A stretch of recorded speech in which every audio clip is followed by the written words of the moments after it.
देखो नार्मलता और मोलरता में कोई ज़्यादा अंतर नहीं होता, बस फ़र्क क्या होता है कि जो नार्मलता होती है उसमें विलेय पदार्थ के ग्राम तुल्यांक घुले होते हैं, ठीक है।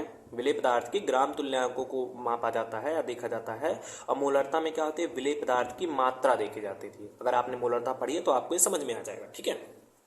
अब नार्मलता की डिफिनेशन क्या होती है कि 1 लीटर विलयन में घुले विलेय पदार्थ के ग्राम तुल्यांकों की संख्या, 1 लीटर विलयन में घुले विलेय पदार्थ के ग्राम तुल्यांकों की संख्या उसकी नार्मलता कहलाती है। अब यहाँ पे नार्मलता को कैपिटल एन से प्रदर्शित करते हैं, इसीलिए मैंने यहाँ पे इसको शॉर्ट फॉर्म में लिखा हुआ है, ठीक है। नार्मलता क्लियर हो गया कि 1 लीटर विलयन है आपका और उस विलयन में विलेय पदार्थ की जो ग्राम तुल्यांक घुले हैं, ठीक है, जितने ग्राम तुल्यांक घुले हैं वही इसकी क्या कहलाते हैं, नार्मलता कहलाते हैं।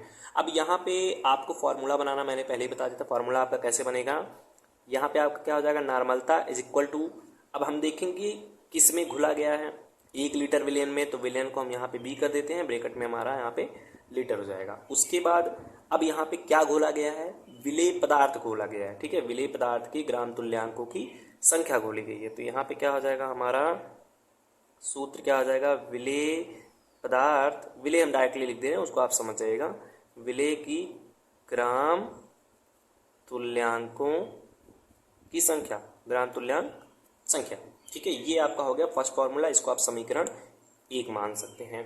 अब देखिए अगर नॉर्मली ऐसा कोई आपको प्रश्न दे दिया गया जिसमें कह दिया गया कि हाँ कि मतलब किसी विलयन में या 2 लीटर 3 लीटर विलयन में हमारे इतने ग्राम तुल्यांकों की संख्या खुले हैं, तब तो आप इस फॉर्मूला आपका लागू होगा। लेकिन अगर किसी पदार्थ में ग्राम तुल्यांकों की संख्या नहीं दिया गया है तब क्या करेंगे।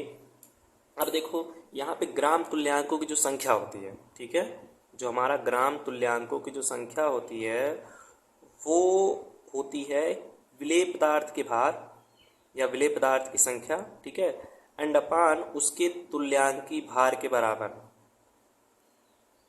तुल्यांकी भार के बराबर। ग्राम तुल्यांकों की जो संख्या होती है वो क्या होती है, डब्ल्यू की मतलब आप जानते हैं विलेय पदार्थ का भार होता है, ठीक है। ग्राम तुल्यांकों की जो संख्या होती है वो विलेय पदार्थ के भार और उसके तुल्यांकी भार के क्या होती है, अनुपात के बराबर होती है। अब ये हमारा हो जाएगा समीकरण 2। अब एक चीज ये भी याद रखिए, तुल्यांकी भार को जो है ई से प्रदर्शित करते हैं। अब अगर वो विलेय पदार्थ का तुल्यांकी भार होगा तो ई बी हो जाएगा और विलायक का होगा तो ई ए हो जाएगा, ठीक है। अब देखिए यहाँ पे हमारा समीकरण 3 क्या बन जाएगा, 2 तो हो गए। अब यहाँ पे प्रॉब्लम ये है कि तुल्यांकी भार क्या होता है, तो इसको भी समझ लीजिए। जो तुल्यांकी भार होता है, ठीक है, किसी भी पदार्थ का, चाहे वो विलेय हो या विलायक हो, तो तुल्यांकी भार जो होता है तो वो उस पदार्थ का जो परमाणु भार होता है, ठीक है, उस पदार्थ का जो परमाणु भार होता है और उसकी जो संयोजकता होती है उसके अनुपात के बराबर होता है। तुल्यांकी भार क्या होता है आपका कि किसी पदार्थ के जो परमाणु भार होते हैं, जिसे आप अणुभार कह सकते हैं, ठीक है, शॉर्ट में आप यहाँ पे अणुभार भी ले सकते हो क्लियर समझने के लिए, तो उसके अणुभार और उसकी संयोजकता के अनुपात के बराबर होता है। अब हमको पता है सारी चीज़ें, हम यहाँ पे अपना नया फॉर्मूला बना सकते हैं। हमारा नया फॉर्मूला क्या बनेगा, यहाँ पे n इज इक्वल टू, यहाँ पे हम विलेय पदार्थ के ग्राम तुल्यांकों की संख्या के स्थान पे विलेय पदार्थ का भार अपान तुल्यांकी भार लिख सकते हैं, जैसे कि हम मोलरता में करते थे। तो यहाँ पे क्या हो जाएगा हमारा डब्ल्यू बी अपान ई, विलेय की बात हो रही है तो यहाँ पे हम ई बी लिख देंगे, ठीक है, एंड पूरे का अपान यहाँ पे हमारा किस में हो जाएगा, विलियन लीटर में। ये तो फॉर्मूला हुआ, लेकिन अगर यही विलियन हमारा मिलीलीटर में दिया गया होगा, यही विलियन अगर हमारा मिलीलीटर में दिया होगा तब हम क्या करेंगे, तो पुराने स्टूडेंट्स को पता है कि मिलीलीटर में चेंज करने के लिए हम क्या करते हैं, 1000 से इसमें भाग कर देते हैं। तो हमारा नया फॉर्मूला जो बनेगा वो क्या बनेगा, n इज इक्वल टू, इसको बाई हम 1 जब कर देंगे, बाई 1000 कर देंगे तो ये मल्टीप्लाई करेगा इससे, ये मल्टीप्लाई करेगा इससे, और ये हमारा किस में हो जाएगा, ml में हो जाएगा। तो यहाँ पे क्या हो जाएगा हमारा WB मल्टीप्लाई 1000 एंड अपान यहाँ पे हमारा क्या हो जाएगा EB मल्टीप्लाई हमारा V, वो भी किस में, ml में, ठीक है। ये हमारा मेन फॉर्मूला यहाँ पे निकला, ठीक। अब ये आपको पूरा समझ में आ गया, अगर कोई डाउट होगा तो आप कमेंट में बोल सकते हैं। अब आते हैं इस पे एक एग्जाम्पल पे, एग्जाम्पल के थ्रू भी समझना आसान है।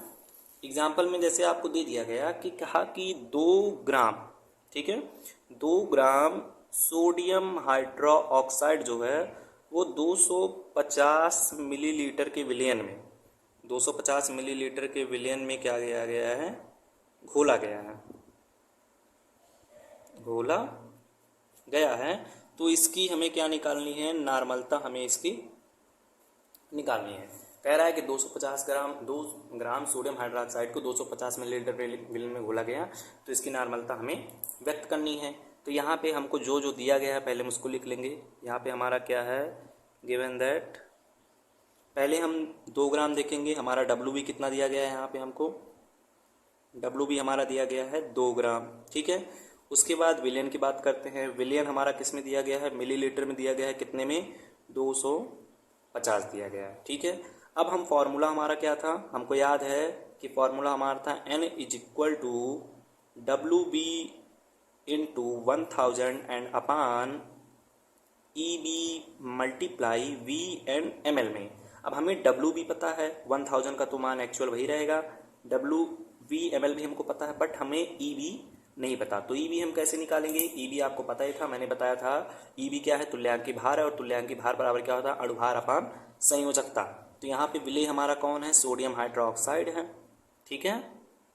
तो सोडियम हाइड्रोक्साइड का पहले हम अणुभार निकाल लेते हैं। सोडियम का कितना होता है, 23 होता है, प्लस ऑक्सीजन का आपका 16 होता है, एंड प्लस कितना होगा, हाइड्रोजन का 1, टोटल कितना हो जाएगा यहाँ पे हमारा 40। तो अणुभार हमारा कितना हो गया, 40। और जहाँ बात रही वैलेंसी की, तो सोडियम का हमारा कितना होता है, +1, एंड जो हाइड्रोक्साइड होते हैं उनका कितना होता है, -1। तो मतलब इन दोनों का जो वैलेंसी हमारा यहाँ पे आ रहा है वो कितना आ रहा है, 1 आ रहा है, ठीक है।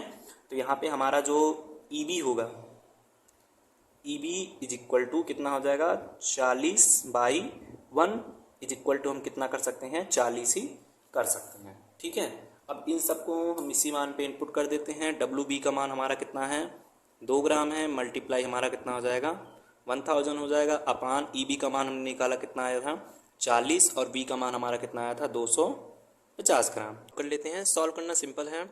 यहाँ से हम 10 से 10 इसको कट कर देंगे, 25 से हम 100 को काटेंगे तो हमारा कितना आएगा, यहाँ पे हमारा 4 आएगा, ठीक है। एंड 4 से हम इसको भी डिवाइड करेंगे तो हमारा यहाँ पे कितना आएगा, 10। अब यहाँ पे हमारा एक्चुअल कितना आ रहा है, 2/10, जिसको हम कट करेंगे तो हमारा आंसर कितना आएगा, 0.2n, ठीक है। यही हमारा एक्चुअल आंसर हो गया। आशा करता हूँ आपको समझ में आ गया होगा।